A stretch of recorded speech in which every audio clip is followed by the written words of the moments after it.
Hi friends, welcome to Yummy Cooking. இன்னைக்கு நம்ம Yummy Cookingல மெது வடை, மசால் வடை எப்படி செய்யறதுன்னு பார்க்க போறோம்.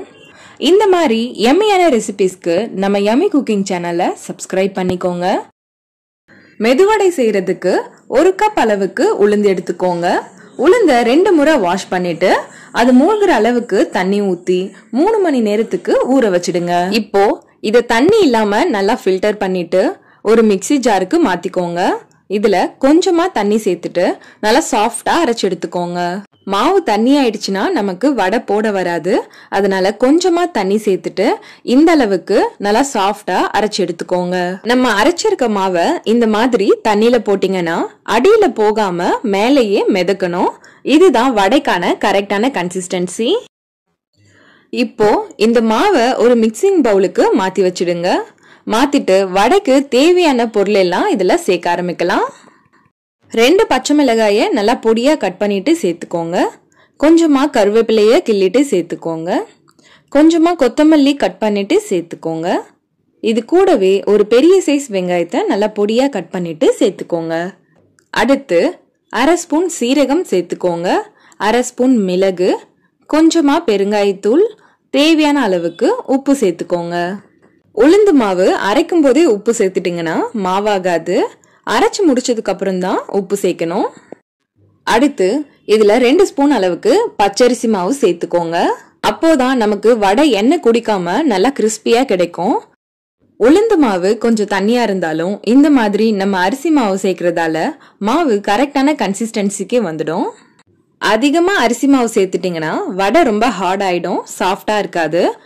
இப்போ இத நல்லா கலந்து விட்டுக்கோங்க.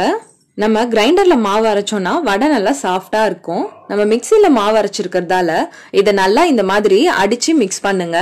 அப்போதான் காத்தெல்லாம் உள்ள போயிட்டு வடை நல்லா சாஃப்டா கிடைக்கும். இத நல்லா மிக்ஸ் பண்ணியாச்சு. இப்போ நம்ம வடை மாவு ரெடி ஆயிடுச்சு. இத நம்ம எண்ணெயில போட்டு பொரிச்சிடலாம்.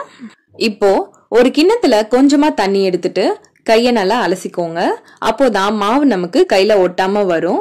இப்போ ஒரு ஓரமா கொஞ்சமா இந்த மாதிரி மாவு எடுத்துக்கோங்க. எடுத்துட்டு கையில இந்த மாதிரி உருட்டிக்கோங்க. இப்போ கட்டை விரலால இது லைட்டா தட்டிட்டு நடுவுல ஓட்டை போட்டுட்டு மெதுவா எண்ணெயில விட்டுடுங்க. இதே மாதிரி எல்லா வடைகளையும் போட்டு ஃப்ரை பண்ணி எடுத்துக்கோங்க.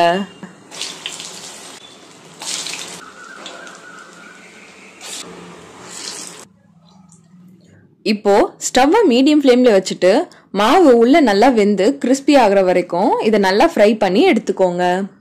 வடைய 2 சைடும் நல்லா திருப்பி போட்டு கலர் மாறி வர வரைக்கும் ஃப்ரை பண்ணி எடுத்துக்கோங்க. இப்ப பாருங்க, வடை நல்லா வெந்து கலர் மாறி வந்துடுச்சு. எண்ணெய் சலசலப்பும் அடங்கிடுச்சு. இப்போ இதை நம்ம வெளியே எடுத்துடலாம். நல்லா கிறிஸ்பியான மெதுவடை சூப்பரா ரெடி ஆயிடுச்சு. இதே மாதிரி நீங்களும் வீட்ல ட்ரை பண்ணி பாருங்க. ரொம்ப டேஸ்டா இருக்கும். எல்லாரும் ரொம்ப விரும்பி சாப்பிடுவாங்க.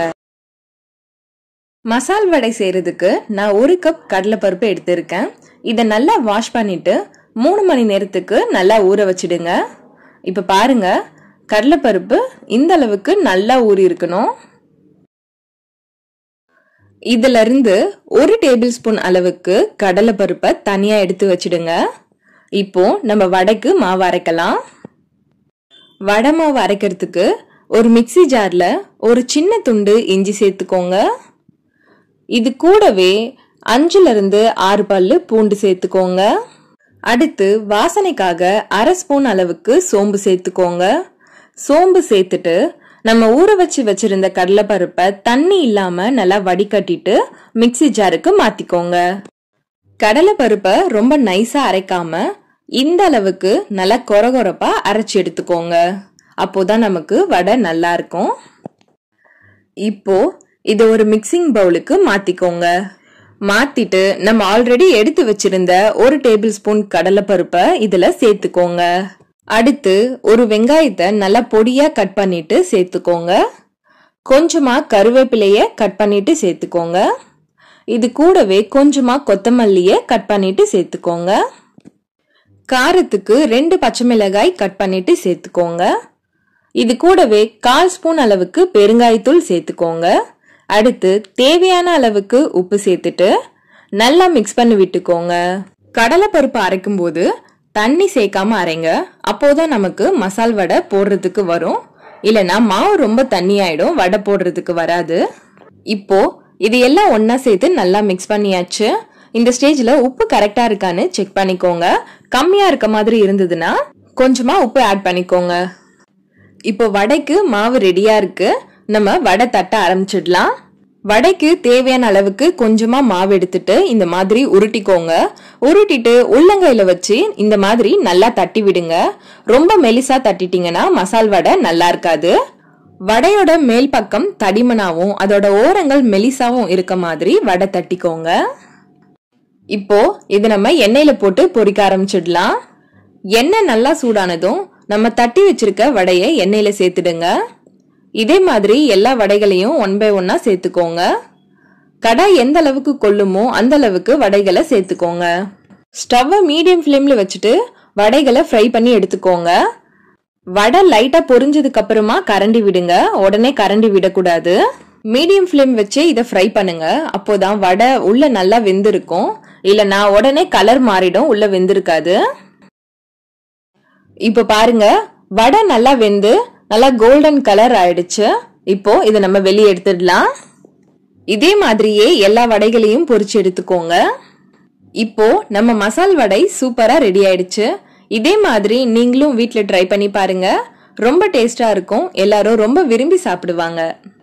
ஓகே ஃப்ரெண்ட்ஸ், உங்களுக்கு இந்த ரெசிபி பிடிச்சிருந்தா நம்ம யம்மி குக்கிங் சேனல்ல சப்ஸ்கிரைப் பண்ணுங்க, லைக் பண்ணுங்க, ஷேர் பண்ணுங்க. அண்ட் நீங்க ட்ரை பண்ணி பார்த்துட்டு எப்படி இருந்ததுன்னு கமெண்ட்